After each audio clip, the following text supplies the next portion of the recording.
നിങ്ങൾക്കറിയാവുന്ന പോലെ തന്നെ എനിക്ക് കുറേ കഥകൾ അറിയാം. അപ്പോൾ ഞാൻ ഇന്നൊരു കഥ പറഞ്ഞു കഴിഞ്ഞാൽ, നമ്മളെല്ലാവരും മരിച്ചു പോയി കഴിഞ്ഞിട്ട് നമ്മൾ സ്വർഗത്തിൽ ചെല്ലുമല്ലോ. ഓഫ് കോഴ്സ് സ്വർഗത്തിൽ ചെല്ലും. നമ്മൾ എന്തായാലും സ്വർഗത്തിലേ പോകത്തുള്ളൂ. നമ്മൾ അത്ര നല്ല മനുഷ്യരാണ്. അപ്പം നമ്മൾ സ്വർഗത്തിൽ പോകുമ്പം നമുക്ക് അവിടെ ചെല്ലുമ്പോൾ തന്നെ ഒരു കിരീടം തരും. ഈ കിരീടം ഫുള്ള് മുത്താണ്, വെള്ളമുത്ത്. പവിഴാണോന്നൊന്നും അറിയില്ല കേട്ടോ. വെള്ളമുത്ത് വെച്ചിട്ടുള്ള ഒരു കിരീടമാണ് തരുന്നത്. അപ്പം നമ്മൾ ഒരു തവണ ഇങ്ങനെ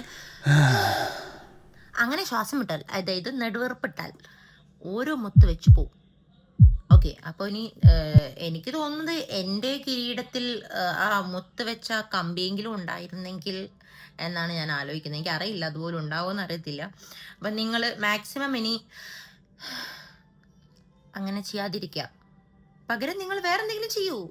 വേറെ എന്തൊക്കെ ചെയ്യാലേ, കണ്ടുപിടിക്കൂ, എന്തെങ്കിലുമൊക്കെ ചെയ്യാലോ. അപ്പോൾ നെടുവേർപ്പെടരുത് കേട്ടോ. നിങ്ങളുടെ കിരീടത്തിലെ മുത്തുകൾ നഷ്ടപ്പെടും.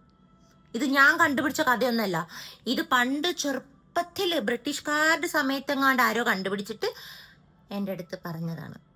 അങ്ങനെയല്ല പറയാം, ഇങ്ങനെ ഇങ്ങനെ ഇങ്ങനെ തലമുറയായിട്ട് കൈമാറി വന്നൊരു കഥയാണ്. നിങ്ങൾ കേട്ടിട്ടില്ല? ഓക്കെ, കഥകൾ കേൾക്കാൻ ഇഷ്ടമുള്ള കൂട്ടുകാരൊക്കെ ഫോളോ മീ.